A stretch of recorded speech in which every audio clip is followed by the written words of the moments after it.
We are following new developments in the Middle East today, including a change in policy from Saudi Arabia regarding its airspace. Riyadh now says that it will allow commercial flights between Israel and the United Arab Emirates to use Saudi airspace. Earlier this week, a U.S. delegation, which included President Trump's son-in-law Jared Kushner, joined Israeli officials on the first direct commercial passenger flight between Tel Aviv and Abu Dhabi. Last month, the two Mideast countries reached a historic peace deal brokered by the Trump administration. Donald Trump has unveiled his Middle East peace plan. He's calling it the deal of the century.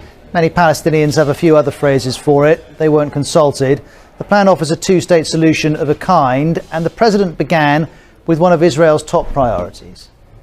Under this vision, Jerusalem will remain Israel's undivided, very important, undivided capital.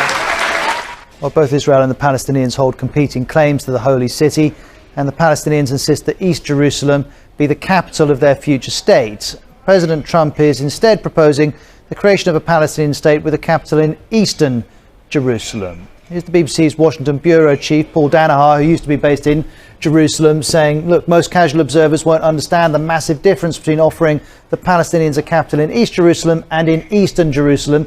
East includes the holy sites. Eastern could mean the outer suburbs of the municipal boundaries away from the old city. And Paul goes on to say this is a classic example of how the language of diplomacy is important in this part of the world. The interpretation of words underpins the entire conflict. Well, let's hear more from President Trump. I want this deal to be a great deal for the Palestinians. It has to be. Today's agreement is a historic opportunity for the Palestinians to finally achieve an independent state of their very own. After 70 years of little progress, this could be the last opportunity they will ever have. History unfolded in the Middle East today with the first commercial flight from Israel to the United Arab Emirates. It's a major step in warming up relations between the two countries after agreeing to a surprise U.S.-brokered peace deal. The UAE is just the third Arab state to establish diplomatic ties with Israel, but the pact has yet to be signed. And as Redmond Shannon reports, there is one contentious hurdle to clear. Calling passengers for Abu Dhabi, a boarding announcement never heard before in Israel. Prime Minister Benjamin Netanyahu greeted travellers too. The plane carrying US and Israeli officials headed on a flight path that's also new to Israeli jets through Saudi Arabian airspace. I think that all of this is hopefully a manifestation of what is possible in the Middle East. Speaking in Arabic, Israel's national security advisor invited other Arab nations to join the UAE in normalising relations with Israel. Shtaya called it a painful day, again lamenting what he sees as a betrayal by an Arab ally. This deal coming just months after Washington's Israeli-Palestinian peace plan that had no Palestinian involvement.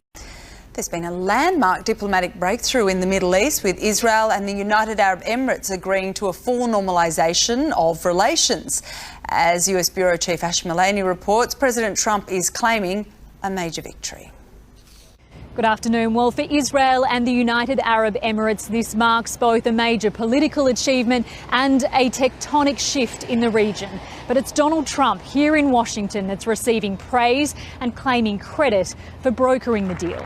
He made the surprise announcement, tweeting a statement and speaking from the Oval Office this morning. The deal is the first of its kind for Israel and a Gulf nation. The countries will now open up travel, trade and embassies, a partnership founded on a shared concern about the threat of Iran. This deal will allow much greater access to Muslims from throughout the world to visit the many historic sites in Israel, which the Muslims want to see very badly and have wanted to see for many, many decades. This is the greatest advancements toward peace between Israel and the Arab world in the last 26 years, and it marks the third formal peace between Israel and an Arab nation. Netanyahu has described it as a new age in relations between Israel and the Arab world. But there are still questions and contentions about his promise to suspend the annexation of land in the West Bank.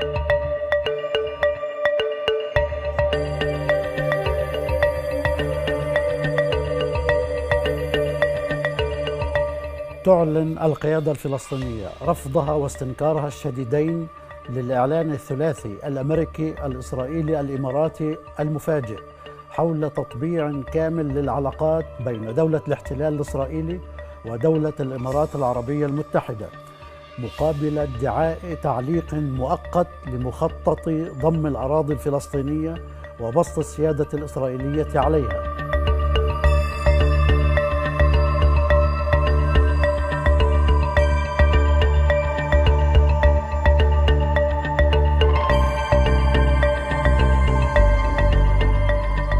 מכבסת מילים לטעמי, נרמול יחסים, בסופו של דבר זו מדינה שכבר יש לנו יחסים דיפלומטיים בתקופה די ארוכה, מתחת לרדאר או מעל, ועכשיו פשוט ביבי מנצל את המצב כדי לעשות מזה וואו, יום היסטורי, איזה הסכם, איזה צעד, כולם מברכים, אבל בסופו של דבר לא השתנה הרבה, ככה אני חושבת.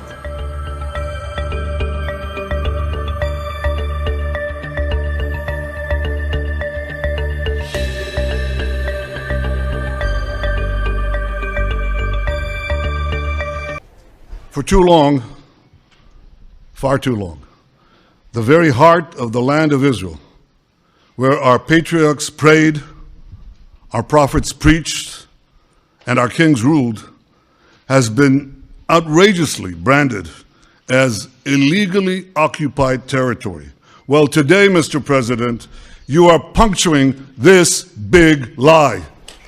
And many in the international community do consider Israeli settlements illegal under international law. Now, the Middle East peace plan is 80 pages long, so there's a lot to digest. But before it was even announced, the Palestinians said they were going to reject it.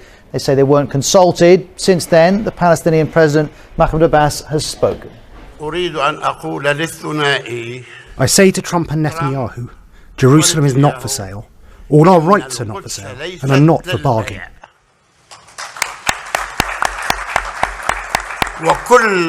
And your deal, the conspiracy, will not pass. Also, Hamas, the militant group based in Gaza, has said the president's statement is aggressive, saying Trump's statement about Jerusalem is nonsense and Jerusalem will always be a land for the Palestinians. This spokesperson went on, the Palestinians will confront this deal and Jerusalem will remain a Palestinian land. And if you're against normalization, then what are you standing for? You're standing for extremism, you're standing for division, you're standing for intolerance. And so I think that thanks to the United Arab Emirates leadership now, people are looking at it through that prism, and I think it will create a much bigger coalition, what I call a vocal majority that will be in favor of normalizing. And I think that the vocal minority who has been against it will become more and more isolated. This is a truly historic moment. Not since the Israel-Jordan peace treaty was signed more than 25 years ago has so much progress been made towards peace in the Middle East. By uniting two of America's closest and most capable partners in the region, something which said could not be done, this deal is a significant step towards building a more peaceful, secure, and prosperous Middle East for them. It's been an incredible thing, but no, it was tense, but the relationship has become a very good one between UAE and Israel, and also with other countries, many other countries. And I think you'll be seeing some very exciting things, including ultimately with the Palestinians. I think that's going to be happening at some point. And this month we achieved the first Middle East peace deal in 25 years. Thank you to UAE. Thank you to Israel.